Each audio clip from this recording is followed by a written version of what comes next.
his bat lined up. Sawad is stronger built than a lot of his teammates, and he looks like he has the capacity to bowl a bit quicker. Generate a yard more pace in his bowling delivery, but he's got a strong action. And that's the end of the second over. 4 for no wickets. Right, well, let's have a look at the points tables for the two groups going into the day's play. Group A first, which is the one which is led by Afghanistan. They're well ahead, 5 wins out of 5, and a very, very good net run rate. The Netherlands... Oh, I'm sorry about that. We seem to have the wrong one. Should we start again? Well, I'll continue with Group A. The Netherlands are second. They've got a pretty good net run rate as well, so they're well ahead with a run rate of 1.008 as opposed to Nepal's here, 0.328, and that's not going to get any better for Nepal, and it won't make a huge difference to the Netherlands except to strengthen their second place. So those are the important games in a way. Canada are in third place, and if they stay in third place after their game against, I can't even see what game they're playing today. They must be playing somewhere. Anyway, if they stay in third place, they will proceed to the final stages of this competition to find 2 qualifiers, and that's a big hit, and it's going for 6. Maximum score there. Thank you very much indeed, Mybra. That's the kind of shot. Thank you very much. Sanjam Regmi is the new bowler at this end. Quite often, here's the 6 again, way over Sanjam's head and way over the fielder's head. Yes, strong shot there, and not letting the spinner settle. Oh well, that's a wild swing as well from Mybra, well down the leg side. If he had, he probably must have got the ball must have touched his clothing or something, because there was no wide called. So Salman Regmi again, and that one sclaffed, as we say in Scotland, on the offside by Mybra, anxious to get on with it, obviously. Yes, possibly to make a mockery of our predictions. Well, make a mockery of your prediction, maybe.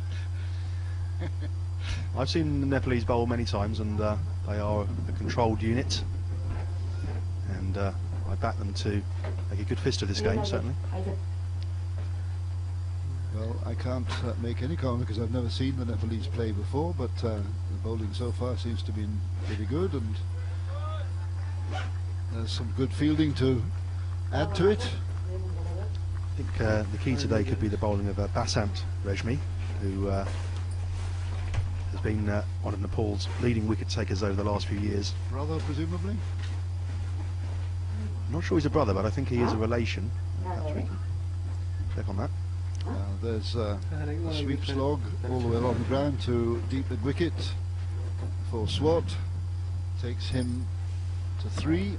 Mybra is 9 not out, and the Netherlands total is 12 for no wicket. And we're coming up for the last ball of the third over.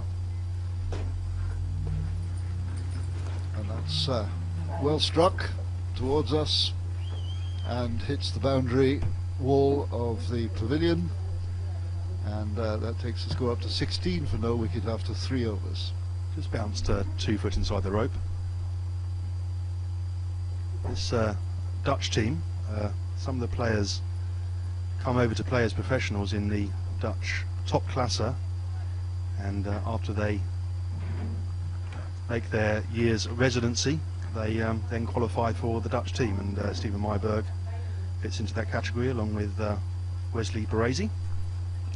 Lower down in the Group A table, below Nepal, are PNG, and they are in a reasonable position, but they're playing Bermuda today, so my guess is they will win that game.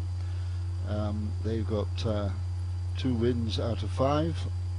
Hong Kong, just wait a minute, and that was held back, that ball from number 14, Can't find number 14 immediately. Who is that bowler? Is it 74? That's what it is, Chandra Sawad. The sevens look awfully like 1. So that's 17 for no wicket, and brings Maibra, the left-hander, to the crease.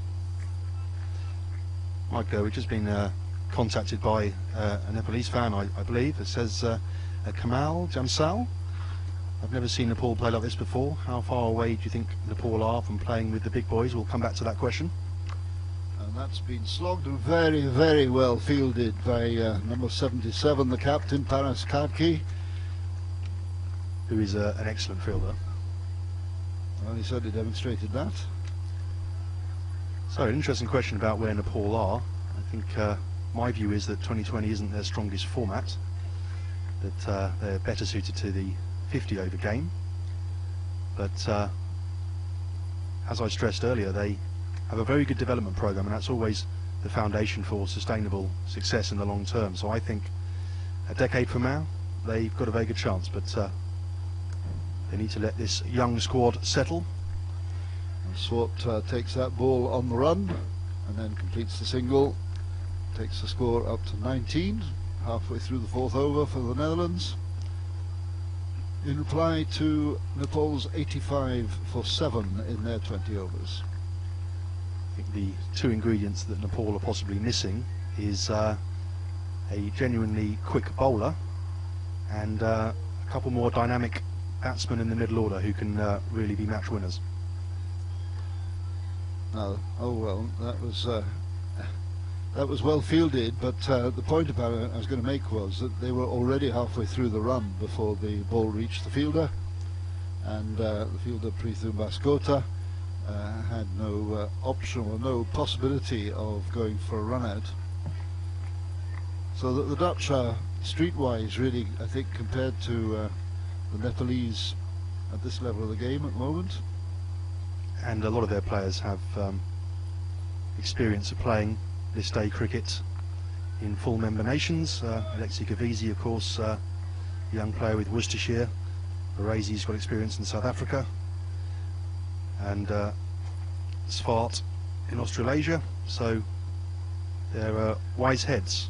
And that's one of the reasons why this kind of competition is very good even for the smaller nations, because they have the opportunity to watch people who've had wider experience of the game of cricket and learn from it. And here's Sawad again, and that's that's Swart. Again on the run, he plays the ball and he's several paces down the pitch before he calls. Very quick single. 21 for no wickets, the Netherlands. And we've just completed 4 overs, so let's go for a quick break. Thanks to our broadcast sponsor Sport Arabia once again for their support. We're back at the game between the Netherlands and Nepal, and the Twitter regime has been out in force on behalf of Nepal. They're very pleased to be able to watch this game live on television, even if their side is not doing terribly well. There's another run for Swart off the bowling of Kauchan, who has a key role to play here.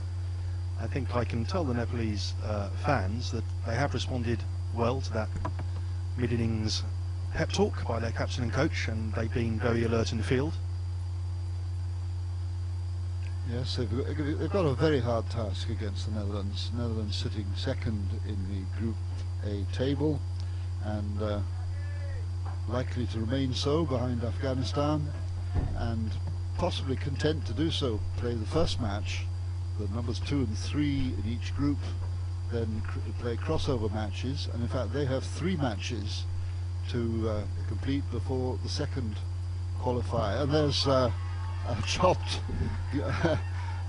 ball, and Nepal celebrate their first wicket with great enthusiasm. Try to give himself room there. Yes, Maibra not really quite behind the ball, and he just chopped it onto the stumps, looking a bit disappointed, I think. Kauchan's a very difficult bowler to get after, and I think he proved the point there. There must have been some movement in the ball to get a bottom edge like that, I would thought. I think so. I think he's slightly misread the length as well, because he went back, but he was possibly a bit too full for that shot. Opened his body up, but failed to connect. Well, we've got Wesley Baresi coming in now, and he's been promoted up the advertised batting order. Yeah, Wes has been on the scene for several years after playing professional in the top classer.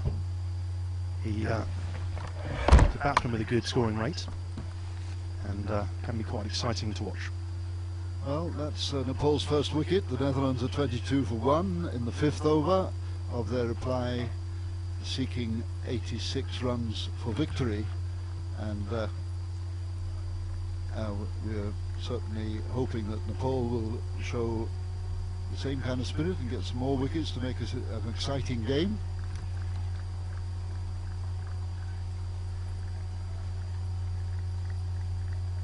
Baresi's got an expansive game. He may well be looking to clear the infield here. Certainly got the power to do that. And a message from Pratik Kaki, Nepalese supporter, of course, to say, game on guys, game on, the game is on.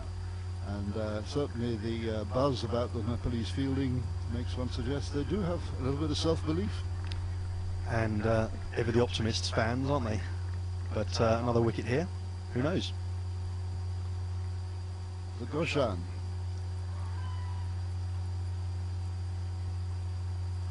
Shakti Goshan, of course, has 4 runs incidentally. And is that the first boundary? No, it's not, can't be. Shakti Goshan, of course, got the first hat-trick at this level in world cricket earlier in this competition. Is he the leading wicket taker in the whole competition, in fact? Very useful player at 2020 level, certainly, because he combines dead-eye accuracy with the wicket-taking capacity. Which is 2 very strong strings to a bow. Certainly a neat-looking bowler. Very rarely gives freebies to the batsman, Goshan. He's a player that the captain can rely upon to build pressure, because game of cricket's about bowling partnerships as much as it is about batting partnerships. That's driven past wide mid-off to find deep mid-off. Nepal defending the V quite strongly, and that's the end of the 5th over. We're a quarter of the way through this innings, 27 for 1. Right, so we're going to look at the tables again if we've got the right ones. Thank you very much. Are we looking at Group A first? Since we've already talked about the top teams there, so we're looking at PNG as got to featuring this afternoon in the game against Bermuda. And a victory there might well get the better of their rather undistinguished net run rate. Hong Kong also in negative territory there, but we saw them yesterday performing there against Afghanistan today, so it's a bit of a no-hoper, but with any luck Hong Kong might be the team to topple Afghanistan off the top of the table, you never know. Denmark and Bermuda bring up the bottom places in Group A, and in Group B, if we have the caption for that, yeah, Namibia are topping the table, the only other 5 out of 5 wins team in the competition, and one would certainly expect them to progress to the initial final, and if they happen to catch Afghanistan on a bad day, Namibia might be the first team to qualify, you just never know. We'll come back to the game here, and here we... This is Basant Rejmi bowling here. Yeah, Wesley Baresi is the batter. Tell us about the bowler. Basant Rejmi, he's... you were talking about him. Yes, he's one of the main threats with the ball for Nepal. He's been a consistently wicket taker for quite a few years now. Very difficult customer to face. Absolutely, yes. He reminds me with his action of Majid Haq, although Majid Haq's an off-spinner and Basant is a left-arm round, but it's a very similar action at the crease. If you just watch what happens here. Yes. and that's lofted over the infield, and they'll go for 2 certainly. In fact, they should get 3 here without any trouble, and they're turning and going for that 3rd run. And takes the Netherlands score up to 30 for 1 wicket. We're halfway through the 6th over, so they're well on the way to victory in the 11th over. And we'll see whether Tim or I will end up on the winning side of the bet, the side bet we have here as to when this innings will finish, this game will finish.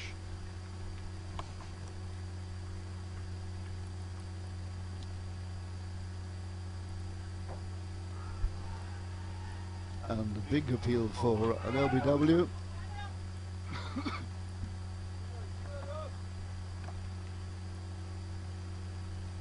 Hassan's record in the World Cricket League in the last few years has been scintillating. Regularly up amongst the top 3 wicket takers in tournaments, and he's a player that opposition teams certainly plan against. No? No. Well, I'm very impressed with the bowling so far. It's been neat, tidy, and challenging, and I can't say that we've seen more than 1 or possibly 2 fluent strokes from the Dutch batsmen. They have been constrained, and how is that? No, the umpire is not. Well, Simon Tofel, he's not going to be easily fooled with that. Not out. Promising first over though, I think. Even the shot that cleared the infield was not that cleanly hit. Well, it's certainly worth an appeal, and there's no technology here for the umpires to work with here, which much to the pleasure of Simon Torfel, who hasn't been the greatest exponent of the increased aids that umpires have. I think he's enjoying going back to basics. Well, that's what he said to us, definitely, and the opinion of the umpires is that the responsibility has come back to them to make the decisions, which is what they're there for. However, it's a different game, isn't it, when it's exposed to the minute technology of television nowadays. And that's a nice little paddle around the corner just for a single to fine leg, wide fine leg.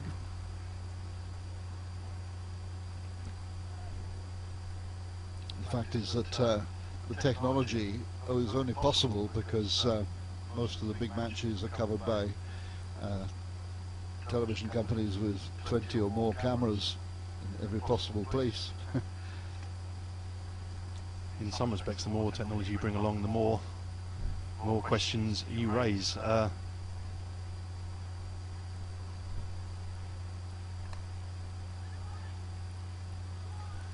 Gaoshan continuing with a tight line here.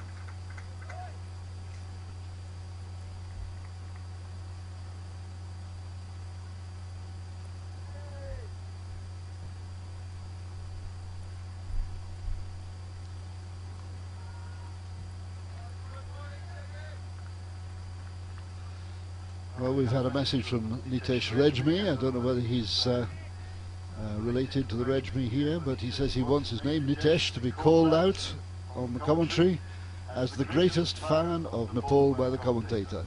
Well, there you are. Okay, Nitesh, greatest fan. I hope you're enjoying this coverage. It certainly sounds as if you are, and maybe a whole lot of friends with you as well. But the other message we've had is from Kamal Yamsal, who wants to know, Tim, how come you know so much about Nepalese player? He's really impressed. Well, thank you very much. Nepal was the first international cricket team I wrote about, actually, and I've followed their progress closely since. And just to say, you write about it in Wisden and various other places, and continue to do so because you are a specialist in global cricket development, aren't you? That's right. I look out for what I call the aspiring nations, which obviously includes the associates and the affiliates. And Nepal is a team that I've kept a close eye on. Very impressed with their youth program, as I've said before, and the passion of their fans. And there's a straight drive for 4 from the moment it left Swart's bat, I think it was. Might have been Baresi there. Oh, it was Baresi. But it was a clean hit, and he is a player capable of quite big strikes, quite a firmly built man. And that takes Nepal to 38 for 1 after 7 overs. And we have another message now from Anup Sapkota. Do you guys back Nepal to go through to the semi-final stage? Well, we don't want to offend Nepalese fans in any way, shape or form. The likelihood of that, though, is relatively small, and we'll see what happens to Canada, because that might make a difference. Just above Nepal in the table. I actually think Nepal have done quite well in this tournament. We'll see what happens today, of course, but they are a team that is adjusting to the 2020 format, and they've got a bit more work to do on that, but they're on the path. And there's, oh, that is out. That's stumped. Very, very sharp stumping there by number 17, the wicketkeeper Janendra Malla, who is also the top scorer. And here's the replay. Here, I don't see the point of this shot at all, but it was smartly stumped and deserved to leave the field of play. And that takes the score to 39 for 2, so as Baresi leaves the action. And as I was saying, Basant is... hang on, there's a wicket in the other pitch now. If we can go over to David Holmes. And of course we've just heard, we just watched the second wicket fall here in the Dutch innings against the ball. Wesley Baresi trying an unorthodox shot, gets stumped easily. And there's a nice little stroke. The new batsman is number 26, Tom Cooper. And Michael Swart is on 10 not out. So Cooper just getting off the mark immediately. 40 for 2 is the Dutch score, and they're chasing 86 for victory after the ball were 7 wickets down after 20 overs. And with me is Tim Brooks, who knows all about associate level cricket, and particularly Nepal. Tom Cooper is the senior batsman on this side in the absence of Ryan Tenders-Carter, who's playing some 2020 cricket in South Africa. And of course we